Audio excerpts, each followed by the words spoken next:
27ویں ترمیم پر dead lock برقرار، Peoples party نے NFC فارمولے میں تبدیلی کی تجویز مسترد کر دی۔ آئینی عدالت میں چاروں صوبوں کی برابر نمائندگی کا مطالبہ، مزید مشاورت کے لیے سینٹرل ایگزیکٹو کمیٹی کا اجلاس جاری، صدر مملکت آصف علی زرداری بھی شریک، حکومت کو جواب کا انتظار، سینٹ کا اجلاس کل تک ملتوی۔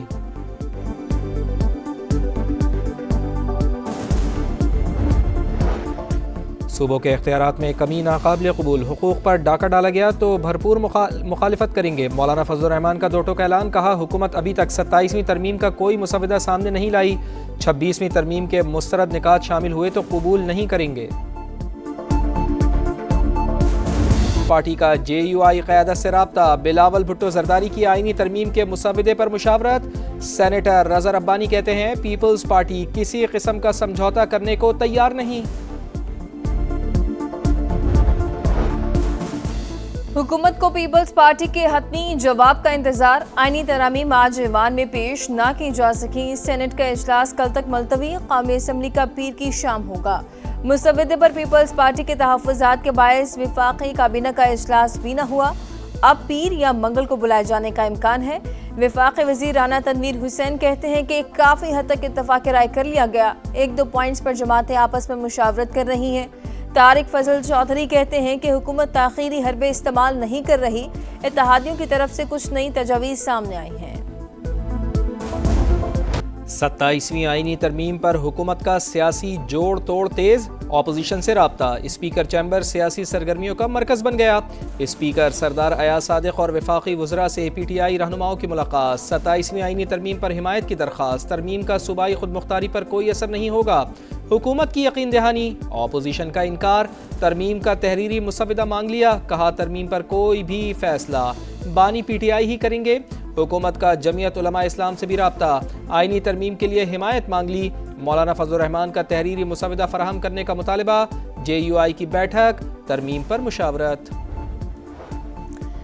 لگ رہا ہے پیپلز پارٹی مکمکا کے چکر میں ہے، چاہتی ہے کچھ لین دین سے کام چل جائے، PP 2-3 ترامیم پر ساتھ دے گی، کچھ کو مسترد کر دے گی، اسد قیصر کا دعویٰ، کہا پیپلز پارٹی کو چاہیے آئینی ترمیم کو مکمل طور پر مسترد کر دے، آئین کے تحفظ کے لیے کھڑی ہو، یہ اسمبلی عوام کے منتخب نہیں، اس کے پاس آئین میں ترمیم کا کوئی اختیار نہیں۔ سینٹ میں PTI کی پارلیمانی پارٹی کا ہنگامی اجلاس، 27ویں آئینی ترمیم پر اپوزیشن کی حکمت عملی پر مشاورت۔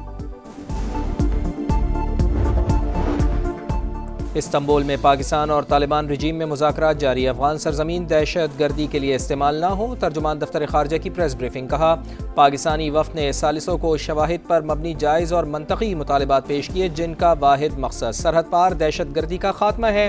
ترجمان نے سوشل میڈیا پر گردش کرنے والی افواہوں کو قیاس آرائیاں ہیں یا دانستہ گمراہ کن اطلاعات قرار دیا۔ وزیر دفاع خواجہ آصف نے کہا چاہتے ہیں کہ پاک افغان مذاکرات میں چیزیں زبانی نہ ہوں، سب چیزیں واضح اور معاہدے کا حصہ بنے، پھر دراندازی ہوگی تو قطر اور ترکیے ضامن ہیں۔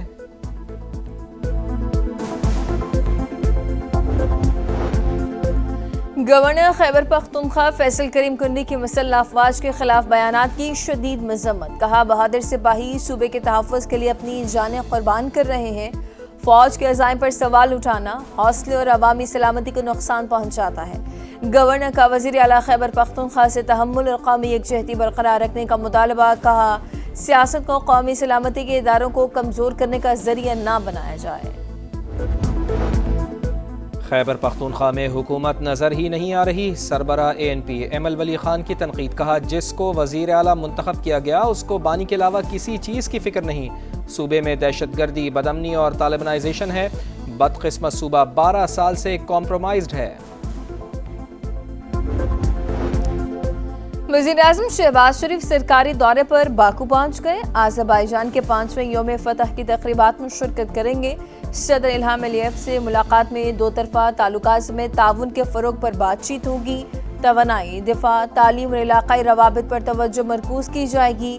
وزیر اعظم کی نائب وزیر اعظم اسحاق ڈار کو ملک میں رہنے کی ہدایت، اہم ذمہ داریاں سونپ دیں، اسحاق ڈار پیپلز پارٹی کی قیادت کے ساتھ رابطے میں رہیں گے۔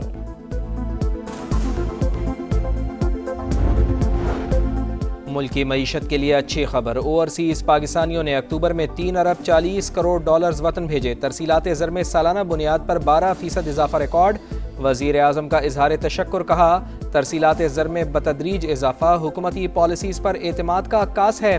سمندر پار مقیم پاکستانی ہمارا قیمتی اثاثہ ہیں۔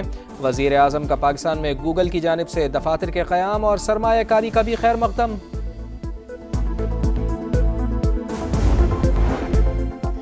ایف بی آر کی بہتر مانیٹرنگ، شوگر سیمنٹ سیکٹر سے ٹیکس وصولی میں 52 ارب کا اضافہ، شوگر سیکٹر سے 11 ماہ میں 35 ارب 20 کروڑ زائد وصولی، رقم سیلز ٹیکس اور فیڈرل ایکسائز ڈیوٹی کی مد میں جمع ہوئی۔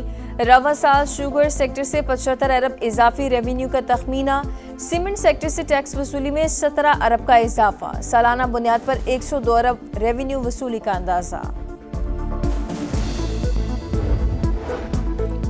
خواتین کو بااختیار بنانا صرف انصاف کا تقاضا نہیں، ترقی کی کنجی ہے۔ خاتون اول آصفہ بھٹو زرداری کا دوحہ میں تقریب سے خطاب، کہا دنیا میں صنفی امتیاز کو ختم کرنے کی کوششوں کو سراہتے ہیں۔ خواتین کو بااختیار بنانا بہترین اقدام ہے۔ ملک کو فاطمہ جناح سے بے نظیر بھٹو تک خواتین کی پرعزم قیادت میسر رہی۔ سربراہ سن اتحاد کونسل صاحبزادہ حامد رضا گرفتار، پشاور سے فیصل آباد جاتے ہوئے حراست میں لیا گیا۔ انسداد دہشت گردی عدالت فیصل آباد نے جیل بھیج دیا۔ صاحبزادہ حامد رضا کو 9 مئی کیس میں سزا ہوئی تھی۔ بیرسٹر گوہر کہتے ہیں کہ حامد رضا نے خود کو سرنڈر کیا تھا۔ حامد رضا کا ایک ہی کیس ہے، ان پر جو الزام لگایا ہے وہ بے بنیاد ہے۔ اسلام آباد پولیس کے خلاف آزاد کشمیر کے شہروں سے متعلق جعلی پروپیگنڈا کیا جا رہا ہے۔ وفاقی وزراء کی پریس کانفرنس، کہا طارق فضل چودھری نے کہا کہ دشمن جھوٹا پروپیگنڈا کرنے والوں کو فنڈنگ کر رہا ہے۔ کشمیر کے اسپتال کے واقعے کو پنڈی سے جوڑ دیا گیا۔ طلال چودھری کی وضاحت، کہا ویڈیوز کا فورنزک کرایا گیا، پرانے اور نامکمل ویڈیوز پر کیپشن لگا کر اسلام آباد پولیس کو بدنام کیا جا رہا ہے۔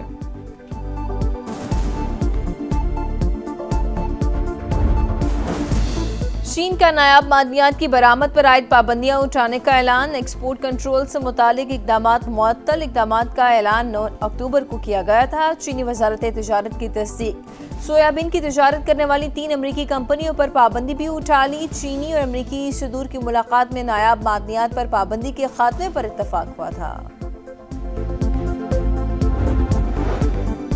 غزہ میں صہیونی فوج کی جانب سے سیز فائر کی خلاف ورزیاں جاری، خان یونس میں ڈرون حملہ اور فائرنگ، متعدد فلسطینی زخمی۔ صہیونی وزیر دفاع کا غزہ میں موجود تمام ٹنلز تباہ کرنے کا حکم، حماس ہتھیار بین الاقوامی فورس کے حوالے کرنے کو تیار۔ امریکی خصوصی ایلچی اسٹیو وٹکوف کا دعویٰ، رفح میں محصور حماس کے ارکان کو محفوظ راستہ دینے کے لیے اسرائیل پر دباؤ ڈال رہے ہیں۔ حماس اپنے وعدے پر قائم رہی تو امریکہ کی جانب سے غزہ کے لیے تیار کردہ ترقیاتی منصوبہ غیر معمولی ہوگا۔ اسٹیو وٹکوف کا میامی میں امریکی بزنس فورم سے خطاب۔